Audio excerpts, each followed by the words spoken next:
William, hopefully your favorite videographer from Two Hats Publishing. I welcome you to another Two Hats special of community events. Let's look in and see what's really happening.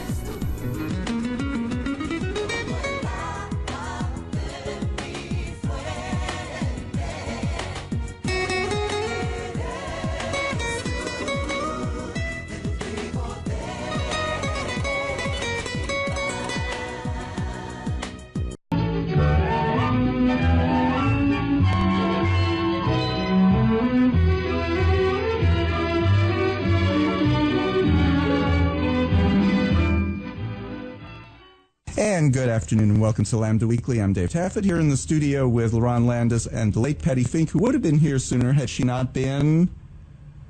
running late. Oh, no. Texting and driving. Illegally now, I might add. I tried to do so on my car. My car's equipped to do that. But that's why it was very brief. So It is illegal now. Yeah. You know, and... Her text comes in, it's prompt. She's been doing this, not texting, used to call, now she texts. But her text comes in promptly at 1:45. And, okay, this time she just said, on my way in with news. I said, I'll be there. I thought she had written, I'll be there shortly. I'll be there shortly means she won't be screeching into the parking lot. I'm on my way means... she might miss the first segment of the show. Right. that's a macro I have too. All I have to do is, a couple of letters. Oh, that's cool. But yes, we did want to point out Patti was texting and driving, which as of this month is illegal, and that was a public service. Yes, thank you. Nobody today, out there text or drive. Don't yesterday was the Gay Pride Festival here in Dallas. Today is the parade starting at 2.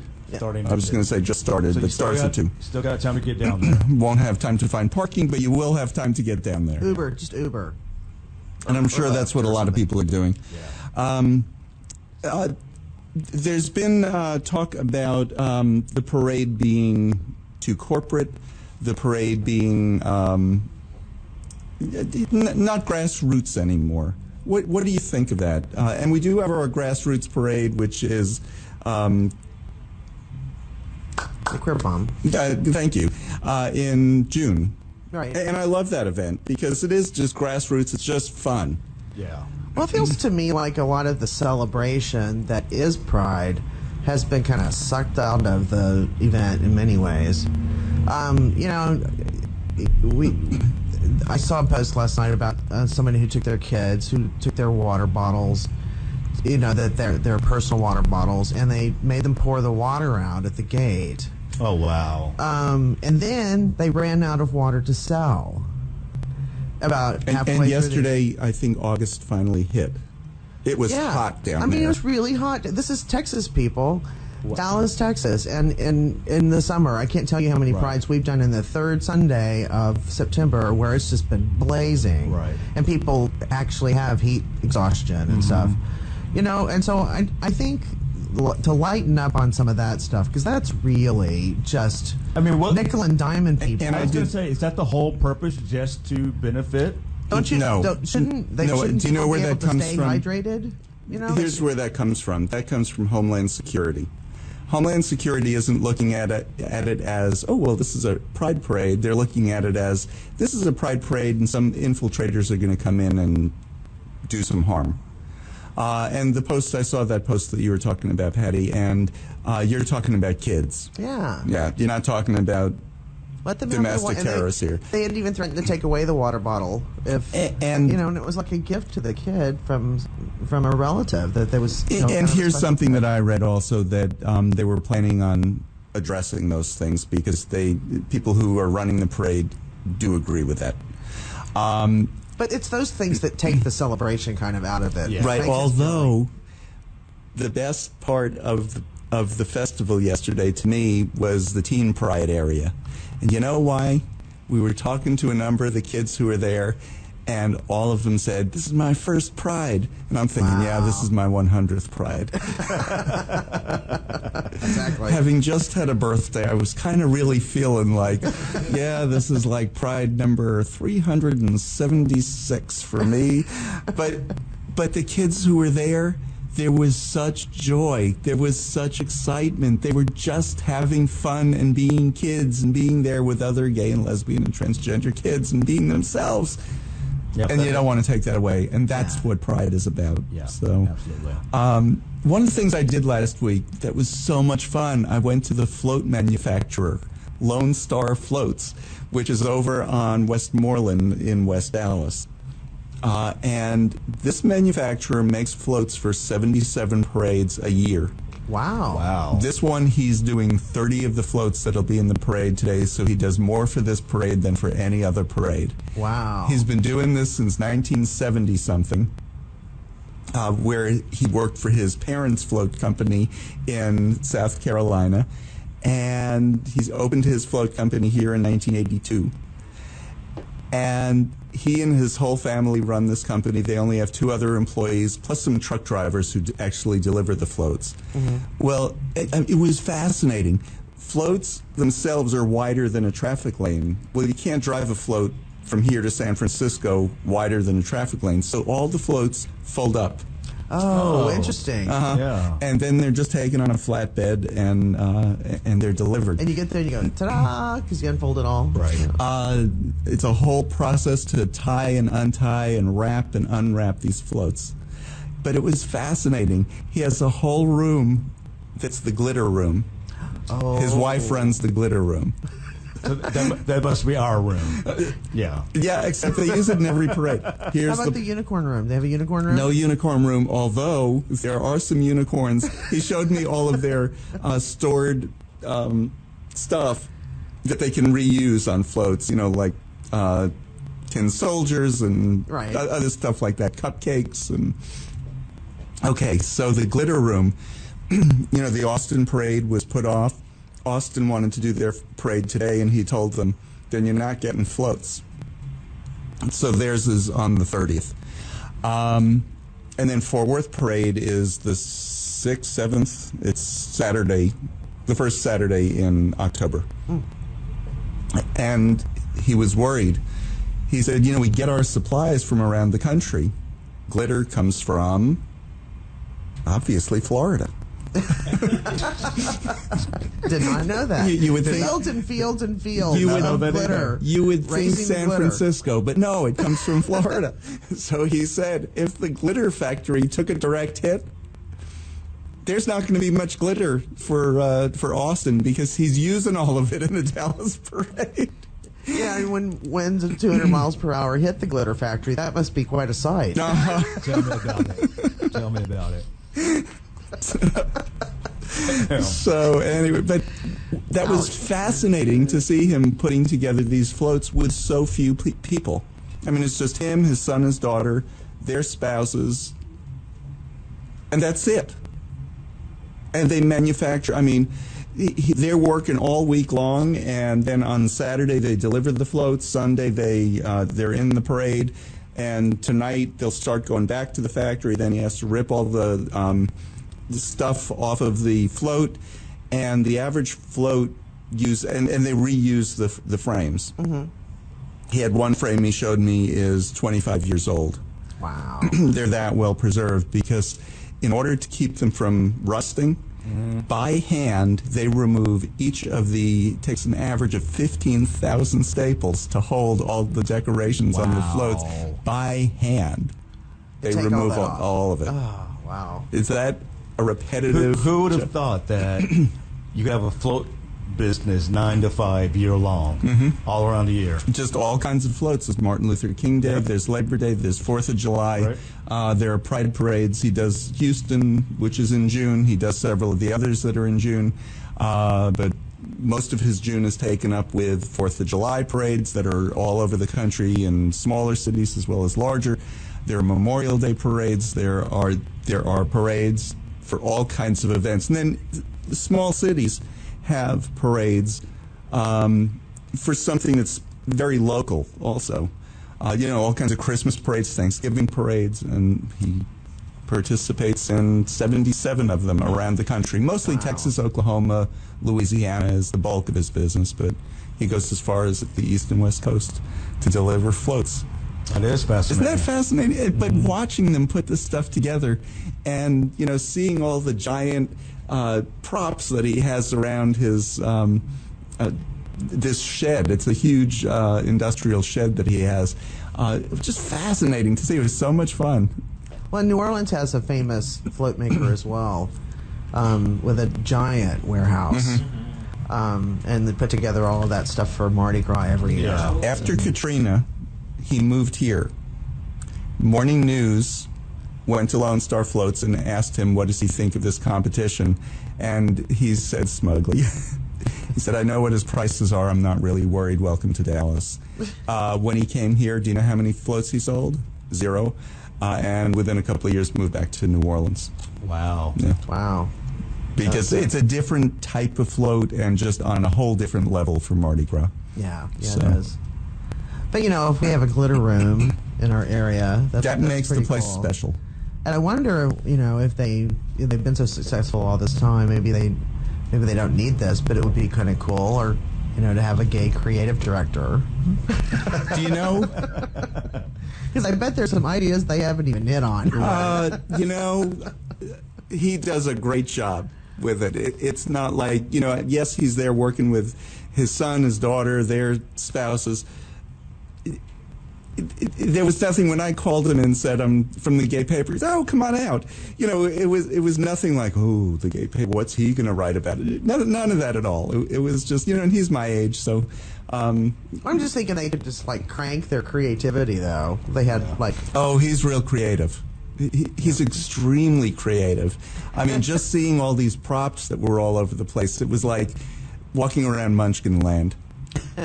It was great. It was great. And you still have a chance to get down there. Parade starts at 2. It'll come down Cedar Springs, starting at I think Wycliffe. It'll start coming down Cedar Springs toward Turtle Creek, and then it's going to hang a right at Turtle. Ends. Parade ends at Turtle Creek this year. Oh. Yeah. But the festivities following are going to be in Reverchon Park. That was yesterday. There's no park stuff today. It's just parade. Just parade today. Oh, that is a change. Yeah. Yeah, because last year, and even the year before that, it was all on the same day. It's always been on the same day, and that meant that if you were at the end of the parade, you didn't really get to enjoy the park. If you were at the beginning of the parade and you wanted to watch the parade, so the festival and the parade interfered with each other. This way, we had a whole festival yesterday. In the teen section alone, I was there about an hour, 2 hours, I think, after it started, and 3,000 teens had already come through the gate. Wow. 3,000 kids through the gate. Can you imagine when you were a kid, Patti and Lerone, years and years ago when you were a kid, going to a gay teen festival and 3,000 kids had been there? That would have been amazing. Yeah. Probably life-changing. Right. Yeah. Exactly. Wouldn't your whole life have been easier as a kid if you went to a festival where that was just 2 hours after, and people were streaming in the whole time I was there. So, wow. Yeah, it was fun. Here's my complaint about the festival. Parking. Yeah, there's no parking. Parking. There is none. They made an arrangement with DART. You could park at Market Center Station, and there was a shuttle bus going. That's a couple of hundred spaces. Do you know who really angers me? Are these office buildings that are right around there, and they were each approached, and all of them have refused to allow their parking to be used on a weekend when the building is closed. Yeah. And nobody said to them, "You can't make money off of this. Charge $10 for parking." Yeah. That building at 3500 Maple, right across the street, you want to charge $10? People would have paid it. Sure. Absolutely, they would. And I'm not sure what they were afraid of.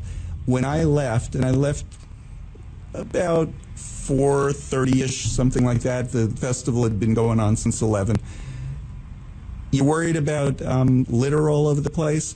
I didn't see any litter anywhere in the park area. It was as clean a festival, and then along the streets, again, as clean a festival as you could possibly imagine. That kind of stuff doesn't happen at a pride parade. Right. Plus, city requires cleaning crews go through. You want us to clean your parking lot afterwards? Not a problem. Right. All of that was offered. They refused to open their parking lot. Not just them, but every major building in Oak Lawn.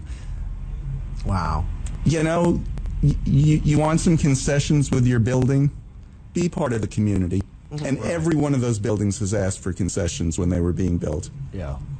We have very strict zoning here, unlike some cities to the south of us that were flooded. And that's part of the problem they had with their flooding. It was their unrestricted zoning. You live in a floodplain, there should be lots and lots of zoning, not less. But you want to be part of the community. You want to build your office building that's going to create traffic every other day of the year for me living in that neighborhood. Well, then be part of the community. Yeah. I just really hate that. So one of the other complaints in past years, I don't know how it's going to turn out this year, is some of the floats skimpy dressing. They addressed that last year. Yeah, they did. So what are the rules now?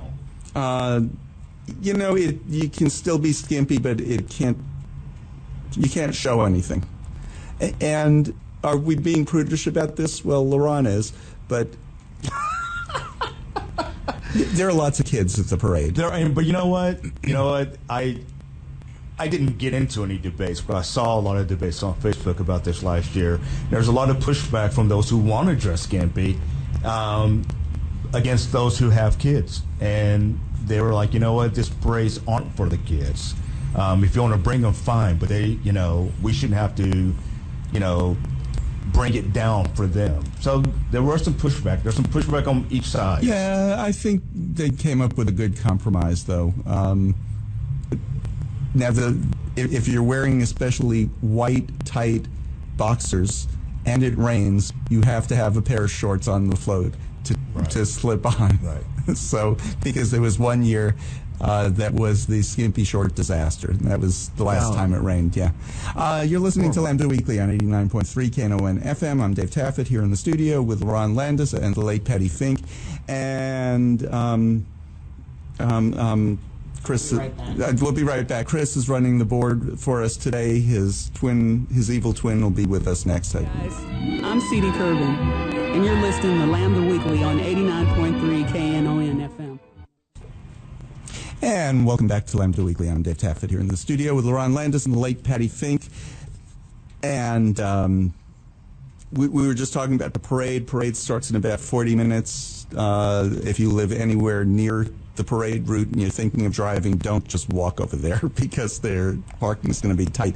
But this week, we're going from a festival that was celebrating to a demonstration yesterday that wasn't so happy, were they? No, they weren't. And in fact, we're talking about the removal of the Robert E. Lee and companion, or as I call them, Bob and boyfriend, statue from Lee Park, which finally took place. Was it Friday? Thursday. And I think it's interesting. Somebody texted me earlier. A comment on Facebook was like talking about the protesters who were open carry, kind of versus the Gay Pride Parade today and the festival yesterday, and they said, don't bring a gun to a dildo fight. Yeah, at the Pride Parade, open carry means beer. Right. Right. But, or a fabulous unicorn horn, right? Well, my story that I wrote on it, and I got down there, somebody called us and said, they're removing the statue, and so I flew out of the office and got down to Lee Park about 3:30. Before the crane even got there, I was there till almost 8 o'clock when they finally got rid of it. And last Wednesday, week ago Wednesday, before that, they thought they were 30 minutes away from removing the statue. Well, they misunderestimated. Right. And just to bring you up on it, my post was called 6 Times the Charm because that Wednesday they were working and working and working. Problem was, in 1936, when that statue was placed, the tradition was to place the statue on a pedestal, period. It was the height of the Depression. Well, this statue turned out to be bolted down and cemented down. So they had to pry up the cement, they had to saw off the bolts that were there, and they were more than a half an hour away from removing. Anyway, before they could remove it, there was a restraining order, which was lifted the next day. The attorney who had filed the complaint, the restraining order was from North Carolina, and he was basically asked by the federal judge, what are you doing in my district, in my court? He had no standing. He didn't have standing. And the person from Dallas who filed the restraining order, who was going to suffer irreparable harm, even though he lived in Dallas 25 years and was going to see the statue went to see the statue for the first time just a few weeks ago. He was going to suffer irreparable harm. They were both found to be not credible and thrown out. Anyway, then the next day, after the restraining order was lifted, the crane, which had gone away, couldn't get there in time, and it was in the middle of rush hour traffic, couldn't get there. Because that was a humongo crane. Then that crane ended up going down to Houston, doing some work down there. On its way back, there was a crash. An 18-wheeler crashed into it, did extensive damage to the crane, and the driver of the 18-wheeler was killed. Here's the thing that's interesting about that. I saw Jim Schutz this week, and he was asking for information from the police. I sent in something for information to the police a couple of times. Normally, if the police aren't releasing information, they'll just say, we have no other additional information to release at this time. They're not answering. Wow. Which is bringing out the conspiracy theorists in all of us. Did that truck driver purposely crash into the crane? We know it's under investigation. It has to be. Otherwise, they'd answer us and just say, no, it was an accident. You know, they'd say it's an accident, or they'd say pending investigation. We're not releasing any other information. Anyway, so then they couldn't find another crane to come because there were serious, credible threats against all the crane operators. The next day, finally, not the next day, on Thursday this week, they finally found a crane to remove the statue. The crane had all of its identifying information not removed, but covered. Covered up. The license plate, the name. Everything, yeah. And drove with police escort. Right. So, then the same group that filed the restraining order filed an injunction. Unfortunately, because it was late in the afternoon, I heard about it at 3:30. They might not have heard about it right away either. By the time it got to Fitzwater's court, he was gone. Yes, after hours. Too bad. I don't know that it was after hours. I think he might have finished up what he was doing and left a little bit early that day. Because we heard about it before 5 o'clock, and we were thinking, okay, this is going to stop again. And they started working and working and working on it, could not lift that statue. It was a smaller crane, so the crane drove right up next to the statue, and it was a lower flatbed that they got to haul it off because they realized the 14-foot statue on the higher bed wasn't going to get under underpasses. On this very low-slung flatbed, it did. I was amazed. It went under traffic lights, barely, and it did go under underpasses. Going up Hall Street, it went under the kiddie trail. I was surprised. Totally, that's shocking. Otherwise, we would have had headless horsemen. Yes. And that's what we were worried And it's about. 12,600 pounds. Wow. I was not confident that it would that little trailer could manage that. It had 6 tires, and what I looked, and I even checked my photos, those tires did not deflate at all. I don't know, maybe they were solid rubber? That's what they do in France. There's a lot of cars that have solid rubber, so they never go flat. Plus it wouldn't deflate from that extra weight, and maybe this flatbed is designed for I'm sure. heavy loads or something. But 6 tires, and it didn't deflate at all. I love the photo of it driving down the highway. That was pretty fun. Yeah. And you know, they drove off in the wrong direction. It was just sunset as it was driving, and I wanted to get that perfect picture, Robert E. Lee driving off into the sunset, and I didn't get it because they went east. So, okay, so what do you think of the removal? I think I'm very proud of our city of Dallas for removing that statue. It's a rallying point for hate, and you know, above and beyond all the other reasons it should be gone, it was put there to reassert Jim Crow and say that white supremacy was the law of the land in Texas, and it was. There were similar installations in 1936 all across Texas at the time, because it was Klan driven, and there's every reason to remove it and no reason to keep it. You're erasing history. Well, I heard that I don't know how many times while I was at the park. Yeah. I know, but I love the tweet back when Charlottesville, right after Charlottesville, where somebody said, which part of your history/heritage does the statue honor? The treason or the human slavery? You know, here's the other part of it. If you're really honoring and upholding history, when you go and see that statue, which side won? Right. Do you really get accurate history from that statue? No, you don't. It's glorifying one man and his boyfriend. One man. It's not glorifying those who died. Maybe you had family members and ancestors who weren't slave owners, who weren't directly involved, but they fought for their community. And that doesn't honor them. It says Robert E. Lee on it. So the question that I heard from more people, what's next? Are you going to plow under the battlefields like Gettysburg? Well, no, that honors the people who fought, and that is history. This is where it took place. And tens of thousands died. So, yeah, there's not even talk about erasing that or building on that or hauling it off. You can't really haul a battlefield off, but any monuments that are there, it's not too... That's history. There's no history involved with the statue. I'm glad they took it down. Everything that Patti just said, I think this is a good teachable moment for our community and communities across the country. Most people already know what those statues stood for. A lot of people who are championing to keep them did not. And now they probably, once they learn the truth, they will still try and deny it and write it off as fake news or something.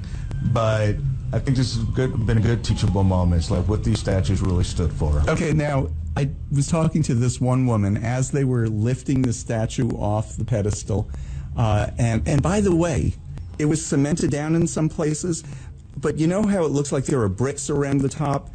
When they had to pry off part of those in order to finally crowbar it off and get it up, it was sitting on top of those bricks. And there was a space about 3 inches where they were actually reaching in and trying to feel where there was more cement and chip that away. So it's interesting, all these years on something that looked, and the fact that it was so into place and they couldn't get it off that pedestal, it wasn't actually sitting on the entire pedestal, it was sitting on these bricks. Anyway, I was talking to this one woman, she's 82 years old. Statue's been there 81. She's been an Oak Lawn resident her whole life. And she showed me a picture, and it was in black and white, actually sepia and white, and little baby sitting in front of the statue, and she said, "This is me at 1." Wow. So the picture was taken in 1936 or 37, she said. And she was sad to see it go, not because of any of the Robert E. Lee history, but because it's been part of her neighborhood since she was a baby. And there was nothing prejudiced about what she was saying. She was just sad to see a statue that had been there for the 82 years of her, or 81 of the 82 years of her life. It's been there. I get that. I get that. They put it in city storage. Chris just asked where did it go. And they put it in city storage. They've had offers to purchase it, which will pay for the removal. And chances are the city is going to accept one of those offers. In fact, one of the people who offered, and I don't know if he had the best bid or anything, I just heard one of the people who offered was Robert E. Lee's great-grandson. Who also is for the removal. He thinks Right. it should have been taken down. He also. doesn't have an interest in putting it in his yard so that white supremacists can rally there. No. But it's his great-grandfather. Yeah. I think that's an appropriate one. I'd kind of like to see him A get family it. member, that would be That's fine. appropriate. That's perfectly. When other people say we're honoring our history, you're just honoring the people who fought in the war. Well, nobody's saying anything about all the soldiers who fought, but here, in his case, he is honoring his family, just like other people want to honor their family. I get that. That's perfectly appropriate, I think. I don't want to see anything bad happen to the statue. It's a beautifully done piece of bronze work. So. The boyfriend, Josh again just asked what happened to the boyfriend. It was two horses that were attached, and a rider on each horse. It's one piece.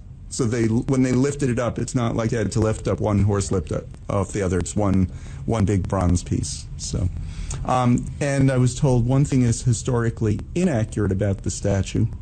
The rider was supposed to be on the other side. Oh, really? Yeah. So.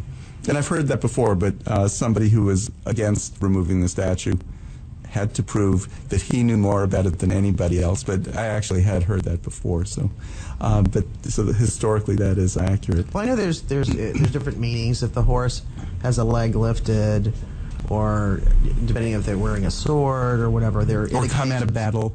There are indications about whether the person riding it had died in battle or died later after whatever they're being honored for.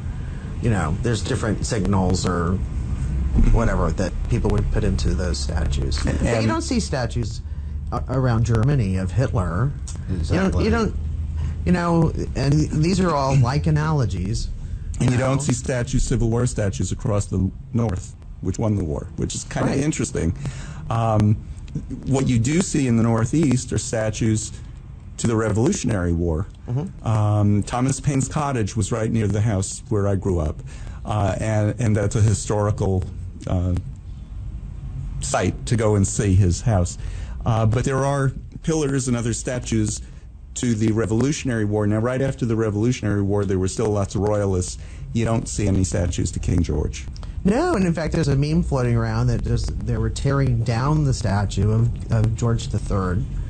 At some point in the Revolution, and they said, "Oh, now, American Revolution fighters tear down the statue of George III. Now we won't know who won the American Revolution." That's why nobody knows who won the American Revolution. See, all these arguments are just garbage. They're just, it's just an excuse. Because they really want that rallying point. Here's the part of history that we're not remembering.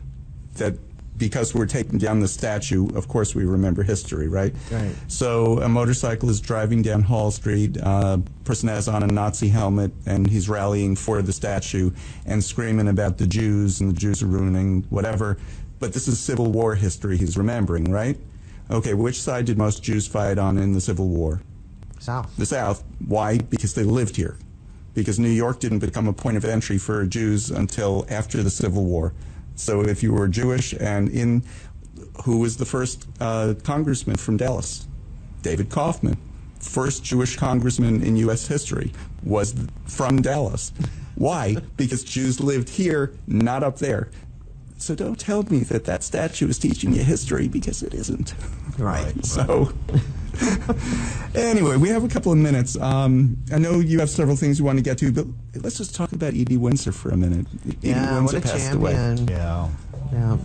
Edie Windsor passed away earlier this week at the age of 88. 88. And she, her name will live on in landmark Supreme Court cases. Mm-hmm. United States v. Windsor, and Windsor won that case. Yep. and it that basically and proved me right. I love this about her. For years. For years, David has been going on and on about. and on and on and on. On and on and on about. I mean, this goes way back to the crack house. Yeah, it does. David has been going on and about how the path that we're going to get to marriage equality is going to be through taxes, and I'll be damned, it was. Because And it was a he tax. always talked about taxes in New York, the state of Yes, New York. yes. And he was said it's going to be, like in New York, blah blah blah blah blah blah blah blah blah. I mean, he would just go on and on and on about it. And damn, if United States v. Windsor wasn't taxes in New York. Right. And I was right. And for those who are listening, You're so right. For those who are listening, don't have any idea what we're talking about. Eddie Windsor, a partner passed away, and because New York didn't recognize the legal marriage, she was stuck with an over $300,000 tax bill. They had gotten married actually in Canada, Right. And then they, at the time, I don't believe New York recognized marriage, but New York eventually did. Eventually they as did, a state. But all right. But at the with time, right? And so this is the part of the Defense of Marriage Act. I believe it was Section 3, I think, that was struck down as a result of this. And that was the section that said that the federal government, the United States government, could not recognize marriages between two people of the same sex. because had she been married to a man, this would have never happened. Right. Right, Never. because a married spouse, you just inherit everything from that Exactly. person. If there's no will, if there's a will, it's distributed, however, but from your spouse, you do not pay inheritance tax. Exactly. So because we won this, or she won this case, that opened the door for marriage equality. And she was represented, very, very obviously, ably represented by a wonderful attorney, Roberta Kaplan, who subsequently represented the state of Mississippi, or the same-sex couples Right. in Mississippi in their Fifth Circuit Court of Appeals. That was heard at the same time, the same morning that Texas and Louisiana were heard, and I was there for that. And what a powerhouse! What a powerhouse! And she made some wonderful, posts on Facebook with her, about Edie's passing. But I thought that President Barack Obama had his statement about Edie's passing was just. He said he got to speak to her just before she died. Yeah, just a few days before she passed away. We need to take a break. You're listening to Lambda Weekly on 89.3 Knon FM. I'm Dave Taffet here in the studio with Lerone Landis and the late Patti Fink. And now Josh is working the board, so... This is Rollins Gilliland, and I'm listening to Lambda Weekly on 89.3, and darn glad to be doing it. And welcome back to Lambda Weekly. I'm Dave Taffet here in the studio with Lerone Landis and the late Patti Fink. And we're just talking a little bit of news. Today's the parade day down on Cedar Springs Road. Parade starts in about 20 minutes. We were talking about the crane removing the Robert E. Lee statue. The crane that they got, I don't think I said this, it was a smaller crane than last time, so they had to bring it right up next to the statue, and instead of hauling it all the way up in the air, we're expecting this, and I ran down, I wanted to get this dramatic picture of the statue being lifted. They lifted it like 2 feet and just over and down. So no dramatic pictures, but the statue is gone, and there were protests yesterday they were expecting 200, about 50 people showed up, about 200 police officers showed up with the entire tactical squad was there, every single one of them. They were expecting trouble, only one arrest though. And to be fair, the people who filed the permit told the police, they said this is going to be a peaceful rally, and it was. I mean, you might not agree with what they were doing, even if you're on the side of the statue should stay. It was a peaceful rally. They said it was going to be a peaceful rally, and it was. Good. Well, I hope that those who are celebrating the statue and want the statue to stay do delineate themselves from everybody else, because those are the people that really are the hardcore racists. They're motivated by racism. And that's fine with me. If they want to own that, that's cool. Yep. No. And they're worried that that out of this, people are not going to learn history. Please. Yeah. Well, then write your state representative and state senator and tell them we need more funding for education. Yes, that's a great solution, because they're burning Texas kids by burning funding. It's On to one other thing, the hurricane. I agreed with Dan Patrick for the first time this week. no way. Completely agreed with him. He said, and I said the exact same words the week before, they're worried about using any of the rainy day fund for Houston. And I said, well, if there's ever been a rainy day, we just had one, didn't we? 50 inches of rain. It's never rained that much in one storm. If that's a rainy day fund, this is the day to use part of that rainy day fund to help with recovery. And they're talking about, they said they don't even need to call a special session to do this. They're talking about using about $1 billion of the rainy day fund for Houston recovery. And that's great. That's great. That is what they need to do. And aptly named rainy day fund. Well, you know, that was meant as a metaphor. Who knew that they were going to actually use it because of a rainy day? But if that's what you're calling it, if that's what it is, use it. In other news, John McCain is, I think this is kind of big news, John McCain is co-sponsoring a bill which would block Trump's military trans ban. So that's actually pretty good. And in the good news in that department, too, the Pentagon announced that transgender soldiers who are currently serving and have been serving can re-enlist and are welcome to do so. You know, Trump wanted them to do a study. I think the Pentagon's response was, it was studied. We know that our best transgender soldiers are some of our best soldiers, and they do a fine job. And, go ahead. Don't go get. Well, the bill, here's exactly what it would do.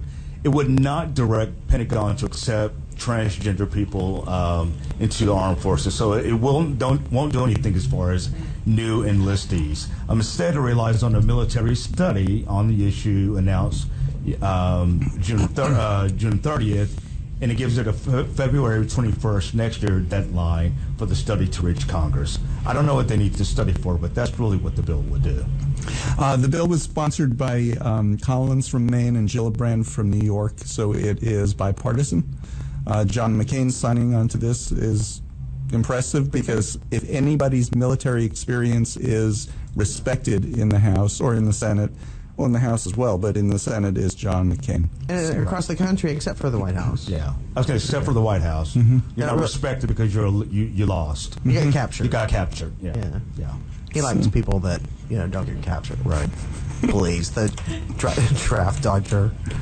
Those bone spurs. It must be why he has to ride a golf cart at major global summits everywhere. But it's interesting how we fought for years to get rid of Don't Ask, Don't Tell. And isn't it interesting that the trans ban coming soon after that, because, okay, we lost on the gays, we lost on the lesbians, let's go after the trans, and how it's not coming from us, and by us I mean the whole LGBT community, so much as the argument against it is coming directly from the military. Yeah. Why do you think that is? And from within Congress. And within Congress, because none of these senators, John McCain wasn't speaking up for lifting the ban. Right. Why do you think that is? I think it's because I think people are a lot more educated than they were even 5 years ago. Right. I think there's been a lot more concentrated education, and certainly with the issue of bathroom bills around this country, Democrats understand what that's about, and Democrats know that transgender people are heavily involved in the party and heavily involved in community, and most get that, and I think a lot of Republicans got it as well. In fact, there were some evangelicals who had been calling for the funding for medical care, medical treatment, in the military to be cut back. In spite of the fact that millions and millions are spent on Viagra alone, but and that the cost of transgender healthcare is nominal compared to what all the other expenses that go on. But they were trying to dial it back after Trump did the tweet. The tweet that said no more. They said that we didn't ask for that. I mean, they were wanting to make it clear that they did not ask for that. And so even hateful evangelicals get it. Right. That that this is way beyond the pale. I think it's also education, but I think it's also common sense. I think people have realized on this subject that it's common sense that if you're in the military and you're out in the battlefield and you're hurt, I don't think you really give a damn about the gender of the person who's pulling you to safety. And the fact that there's already active trans individuals in the military. Thousands. And they've gotten to know them. They're like, okay, we've had no problems with them. I think those are the things why they're kind of stepping up and like, no, we don't want this. They never wanted it. One other thing, I think it goes back this far. During the Iraq War, they were throwing out people who were gay, and they threw out a whole class of Arabic translators because most of the class was gay. At the time we had a discussion and we were saying, isn't that odd? Is there something about gay people? We have certain traits, sort of, that doesn't translate to everybody, but is there something about being gay that gives us better language abilities? It just seemed odd that so many people in a class would have been gay. And of course, there's no proof of that at all, but it was just something we were speculating. I think it goes back that far that instead of keeping people that we needed just because of something that has nothing to do with their job, because being gay has nothing to do with whether I can read this piece of paper and translate it into English for you. Instead of doing the sensible thing, we got rid of all these people, and it put us at a disadvantage. Well, they're looking at trans people. You're saying, Patti, thousands of them. They're saying, ooh, that's my best so-and-so, and that one is my best something else. So they're looking at people and seeing, no, that's a skill I need, that's a skill I need, over there's a skill I need. Put this together and we throw all these people out. Why? We're making our military weaker, not stronger. This is a person over here who's caused kind of trouble. We're not really waiting for them to re-enlist. But my trans person is somebody I rely on every day. And it wouldn't surprise me at all if a number of them, because they know they're pioneers in being the open trans troops, they excel. They go above and beyond just going to work every day. So I think that's part of why the military has stepped up. The other part, like you were both saying, people have been educated, since Windsor, and then since Obergefell, and now people get married, and the sky didn't fall. And I think through a lot of this, the bathroom bill stuff, I think a lot of people have become educated. I think a lot of people have taken a side because they've had to, even within themselves. Maybe not even expressed it to others, but they get it. And I think there's been this enormous new visibility because of that.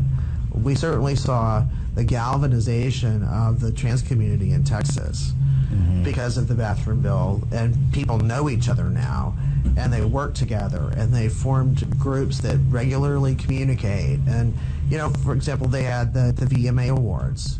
They had out trans service members, appeared on stage together, and I thought that was really very cool. So I think a lot more people get it, and there's a different vibe today, I think, under Trump, who obviously, started this whole ban process, that there's a resistance to what he thinks is appropriate in his gut is not appropriate, because I think at heart he's a bigot. Absolutely. I think in so many ways, expressed in almost every way. Yeah, there was absolutely no need for this. The military didn't call for it. This was just a personal vendetta that he did. I think so. That was totally on him. And I think that he's using the trans community as pawns And when we see this over and over and over again, how this president will, concede something on one side, like he's trying to do some sort of deal with Chuck and Nancy on DACA. On DACA, yeah. But he's got to give something then to his base, and so he gets super bigoted in some other way, like coming back to this Charlottesville stuff yesterday and the day before, where he's back to, well, there's bad people on both sides, right? That garbage. So I mean, he in his mind, I think he's trying to balance, so that they don't get really angry. Well, it's a Fox News thing, fair and balanced. Right. That's why when you do something decent, like remotely even reproaching decent, then you've got to do something really, really crappy, and harsh and bigoted on the other side in order to balance that goodness. Mm-hmm. Yeah, just an odd thing. We're running out of time, but good segue from trans individuals. Something big happened this week in California on Wednesday. They passed a bill, and it would make them the first state to recognize a third gender. Now, it still needs to go through the assembly, and after that, then we don't know if the governor's going to sign it or not. But it's got a lot of support. Why do you think that's a good idea, or don't you? I'm kind of neutral on it. I've always been about, refer to yourself what you want to. I will respect that and refer to you what you want me to refer to you as. But for a third gender, I don't know. Legal third gender, I don't know the purpose of that. I am all for it. The first country to do it was Nepal. The second country to do it was Germany. And now, if California does it, I think we've got to really break that mindset that gender is binary. And it's so fixated. I mean, you could just hear it coming out of the floor of the Texas Senate and repeatedly from lots of different right-wingers that they're firm about this. You're either male or you're not. Right. You're male or female. And I say male or not because they don't even recognize females, because males get all the rights. It's a daddy state, and, all of that. Women don't have any rights. But I don't think they really want. They don't even acknowledge the existence of intersex people, much less transgender people, much less gender nonconforming people.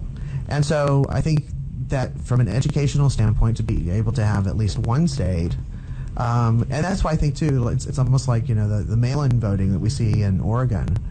I think that's another great place where we can do education by having a law in a state where they're the first one. Let's see how it goes, and then it begins to make people think.